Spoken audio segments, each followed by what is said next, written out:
శ్రీ గురుదత్త, జై గురుదత్త. శ్రీ మహాగణాధిపతయే నమ, శ్రీ సరస్వత్యై నమ, శ్రీపాదవల్లభాయ నమ.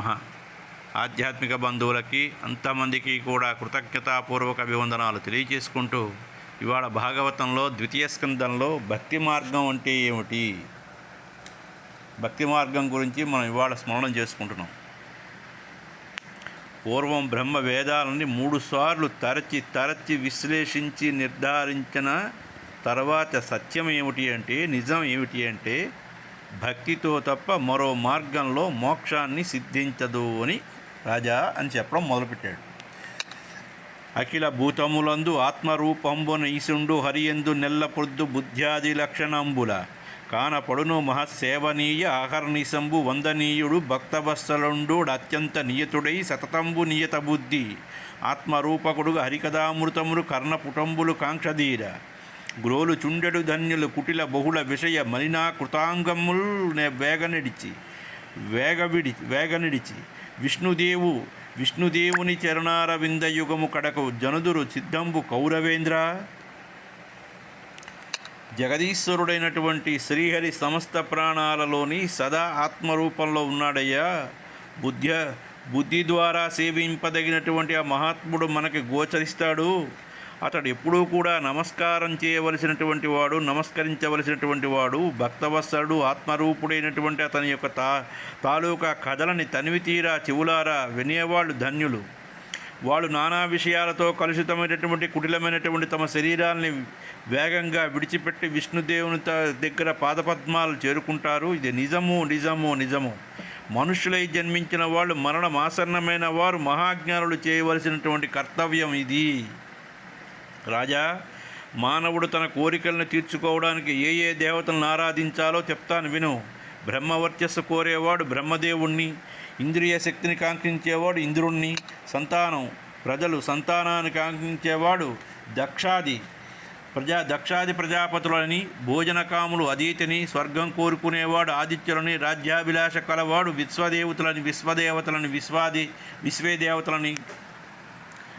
విశ్వదేవతలని, దేశ ప్రజా ధన కాములు సాధ్యులను సిరిని కోరేవాడు దుర్గని, తేజస్సు కోరేవాడు అగ్నిని, ధనాభిలాష వసువులని, వీర్యాన్ని అర్థించేవాడు రుద్రులని, ఆయుష్ కోరేవాడు అశ్విని దేవతలని, పుష్టిని కోరేవాడు భూమిని, ప్రతిష్టను అపేక్షించేవాడు లోకమాతులైనటువంటి ఆకాశ భూదేవతలని, సౌందర్యకాముడు గంధర్వులని, కామినీకాముడు ఊర్వశిని, సర్వాధిపత్యం కోరుకునేవాడు బ్రహ్మని, కీర్తికాముడు యజ్ఞమూర్తి అయినటువంటి విష్ణువుని, ధనాన్ని కాశించేవాడు ప్రచేతసుని, విద్యను కోరేవాడు ఉమాపతిని, దాంపత్య సుఖకాముడు పార్వతిని, ధర్మార్థకాముడు విష్ణుమూర్తిని, సంతానకాముడు పితృదేవతలని, రక్షణ కోరేవాడు యక్షులని, బలం కోరేవాడు మరుద్గుణాలని, రాజరికం కావాలనుకునేవాడు వసురూపదేవతలని, శత్రుమరణం కోరేవాడు నివృత్తిని, భోగాలను అభిలషించేవాడు చంద్రుని ఆరాధించాలి. వీళ్ళెంతమంది విభిన్నమైనటువంటి కోరికలు తీరుస్తారు, కానీ మోక్షాన్ని మాత్రం ఇవ్వలేరు. తత్వాన్ని తెలిసిన వాడు స్వల్ప కోరికల్ని కోరకుండా హృదయంలో పరమపురుషుని ప్రతిష్ఠించుకుని భజించి మోక్షాన్ని కోరుతాడు. విష్ణువుని సేవిస్తే విమల జ్ఞానము, వైరాగ్యము, మోక్షము సిద్ధిస్తాయి. కోరికలు లేని వారైనా శ్రీహరి ఆరాధిస్తే ఆయనే అన్నీ అనుగ్రహించి మోక్షాన్ని కూడా ప్రసాదిస్తాడు. రాజా, వాసుదేవుని యందు భక్తి మహిమం ఏ విధంగా వర్ణించగలనయ్యా? వాసుదేవ శ్లోక వార్త ఆలించుచు కాలమే ఏ పుణ్యుండు గడుపుచుండు అతని ఆయువు దక్క అన్యుల ఆయువు ఉదయస్తమాయములు శుగ్రకరుడు వంచుకుని పోవాడది ఎరుగక జీవింతు పిక్కేండ్లు సిద్ధమనచు అంగనాపుత్ర గేహరామ విత్తాది సంసార హేతుక సంగ సుఖము తగిలి వర్తింపకాలము తలియరింగి దండధర కింకరులు వచ్చి తాడనములు చేసుకుని పోవ పుణ్యంబు సేయనైతి పాపరతినైతి నని బిట్టు పలవరింపు. వాసుదేవుని పుణ్య కథలను ఆలకిస్తూ ఏ పుణ్యాత్ముడు కాలం గడుపుతాడో అతని ఆయుష్ను తప్ప ఇతరుల ఆయుష్ను సూర్యుడు ఉదయిస్తూ అస్తమిస్తూ లాక్కొని పోతూ ఉంటాడు. ఆ సంగతిని తెలుసుకోలేక మూఢుడు నేను తప్పకుండా చాలా కాలం బతుకుతాను అనుకుంటూ భార్యాపుత్ర గృహ ఆరామ ధనధాన్యాది సంసార బంధకారకులైనటువంటి సగం సుఖాల్లో తగులుకొని ప్రవర్తిస్తూ ఉంటే సరి అయిన కాలాన్ని చూసి అతని నెమబొట్టులు దండిస్తూ తీసుకొని వెళ్ళిపోతూ ఉంటే అయ్యో పాపకార్యాలు చేయడానికి ఇష్టపడ్డాను కానీ కొంచెమైనా పుణ్యం చేయలేదే అనే బోరుని ఏడుస్తూ ఉంటాడు. వృక్ష పశుపక్షాది జీవరాశులు ఆహా నిద్ర భయం ఐదునాల్లో పుట్టుతూ గిడుతూ ఉంటాయి. పరమేశ్వరుని గురించి చింతించని మానవ మృగాలు సూకర గార్ధబాల కంటే నికృష్టంగా బతుకుతాయి. విష్ణు కథలను విని ఉండని చెవులు కొండబిలం వంటివి. చక్రధరుని మీద పద్యాలు చదవని నాలుకలు కప్పనాలుకలు. శ్రీనాథుని దివ్య రూపాన్ని చూడని కన్నులు నెమలిపించవు కనులే.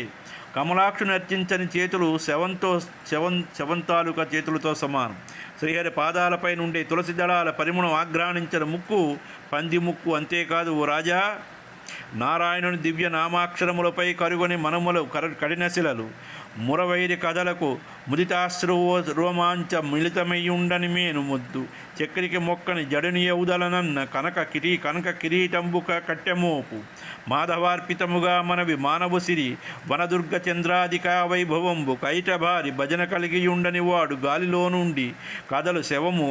కమలనాభు పదము కనని వాణి బ్రతుకు పసిడికాయలోని ప్రాణి బతుకు. అంటే నాయన, శ్రీమన్నారాయణుని దివ్యనామాక్షర స్మరణతో కరిగి ప్రవహించని మనస్సులు కఠినశిలలు. విష్ణుదేవుని కథాశ్రవణంతో ఆనంద బాష్పాలు రాలని కన్నులు రోమాంచము కాని శరీరము దారు సమానము. చక్రధారుడికి ప్రణమిల్ల నమస్కారం చేయనటువంటి మూడిని తల మీద బంగారం కిరీటం ఉన్నది బరువు చేటు. భగవంతుడికి అర్పితం కాని భగవత్కార్యాల్లో వినియోగించబడినటువంటి మానవుడి తాలూకు ఐశ్వర్యం అడవి కాచిన వెన్నెల లాంటిది. వాసుదేవుని సేవలో వినియోగించబడినటువంటి శరీరం గలవాడు ప్రాణవాయువుచే కదిలే శవం లాంటివాడు. పద్మనాభుని పాదాలను ఆశ్రయించని వాని బతుకు పట్టుదారపు గూడులోని పురుగులాంటి బతుకు అని శుకుడు చెబితే, పరీక్షిత్తు భార్య పుత్ర బంధుమిత్ర పరివార సాధ్య సంపదలు సర్వము విడిచిపెట్టి భగవంతుడిపై మనస్సు నిలిపి మరణభీతిని నిరాకరించి ధర్మార్థ కామాలని తిరస్కరించి శ్రీమన్నారాయణుడి తాలూకా లీలా విషయాలని ఆకర్షించాలనే కాంక్షతో శుకుడితో ఇలా అన్నాడు: యోగీంద్రోత్తమ, నాలోని భ్రమలని తొలగిపోయి నా మనస్సు సంతోషంగా ఉంది. విష్ణుమూర్తి తాలూకా సృష్టి స్థితి లయ కార్యాలు ఎలాగ నిర్వహించబడతాయో నాకొక్కసారి వివరించవా అన్నాడు. పరీక్షిత్తు తాలూకా కోరికను మన్నించి అతని సృష్టి గురించి భగవంతుడు తాలూకా అవతారాల గురించి అడిగినటువంటి అనేకమైనటువంటి ప్రశ్నలకి జవాబు ఇవ్వడానికి శుకుడు ఈ విధంగా దైవ ప్రార్థన చేశాడు. పరుడై ఈశ్వరుడై మహామహిముడై ప్రాదుర్భవస్థాన సంహరణ కిరణుడై త్రిశక్తియుతుడై అంతర్గత జ్యోతి అయి పరమేశ్వరి ప్రముఖ మరాధిపులన్ ప్రాపింపరాకుండు దుస్తర మార్గంబు డేజరిల్లు హరికిం తద్వాద్యనే మృక్కెదన్. ఏ విభు వందనార్చనము లే విభుంచింతయు నామకీర్తన లే విభుం లీల అద్భుతములెవ్వని సంసులనంబు చేయు దోషావళి బాసి లోకము శుభాయుతావృత్తి బెలంగునండ్రు. నేనా విభునాశ్రయించద అనోగ నివర్తును భద్రకీర్తునన్. ఏ పరమేశ్వరు పాదయుగమెప్పుడు కోరి భజించి నేర్పరు లోపలి బుద్ధితో లుభయ లోకములందు ఆసక్తి బాసి. ఏ తాపములేక బ్రహ్మగతిదారు గతశ్రమములై చరింతు రేనా పరమేశ్వరుడు మొక్కెద నగవుగా నివర్తును భద్రకీర్తునన్. తపములు చేసి అయిన మరి దానములెన్నియు చేసి అయి నే జపములు చేసి అయిన ఫలంచయమెవ్వని జేర్పకున్న హేయ పదములై దురంత విపదంచిత రీతిగా నొప్పుచుండు నయ్య పరిమితున్ భజించెద నగవుగా నివర్తిను భద్రకీర్తినన్. తపములు చేసినను మనోనియతినో దానవ్రత ప్రీతినో జపమంత్రంబులను శృతి స్మృతులను సద్భక్తిను ఎట్లు లబ్ధ పదండోనౌని బ్రహ్మరుద్రమృకరులు భావింతునెవ్వా అని అయ్యాపవర్గాధిపుడు ఆత్మమూర్తి సులభండవుక నాకెప్పుడన్. ఇక్కడ ఇన్ని విధాలుగా చేస్తున్నాడు. అణువు కాక కడున్ మహావిభూడో యచ్చున్నోడో చిన్నుడో గుణియో నిర్గుణుడో యటంచు విభుదల్ కుంటి భవతత్వమాయ మార్గణులై ఏ విభుపాద పద్మ భజనోత్కర్షంబులన్ తత్వ వీక్షణంబు చేసెదరట్టి విష్ణుపురమున్ సర్వాత్మ సేవించదన్. మానధనుల్ మహాత్ములు సమాధి నిరూఢులు యన్ముఖాంబుజ ధ్యానమరంధరాపానమున ఆత్మభయంబులు బాపి ముక్తులై లూనతనుందురట్టి ముని లోక శిఖామణికిన్ విశంకటాజ్ఞాన తమో నభోమణికిన్ సాధు జనాగ్రనికి నేను మొక్కేదన్. ప్రకృతికి జీవుడికి పరుడైనటువంటి ఈశ్వరుడు మహామహిముడు సృష్టి స్థితి లయక్రియను నడిపించువాడు.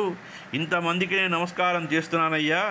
మహాత్ములు మానధనులు సమాధినిష్ఠులైనటువంటి మునిలోక శిఖామణులకు సాక్షాత్తు వాసుదేవుడే అయినటువంటి నా తండ్రి అయినటువంటి వేదవ్యాసుకి నేను మొక్కుతున్నాను. రాజా, ఇప్పుడు నీవు అడిగినటువంటి ప్రశ్నను నారద మహర్షి బ్రహ్మదేవుని అడిగాడు. బ్రహ్మ తన కల్పాది యందు భగవానుడే చెప్పి ఉన్న సృష్టి రహస్యాన్ని నారదుడికి చెప్పాడు. అది నీకు వినిపిస్తాను అని చెప్పాడు. ఇది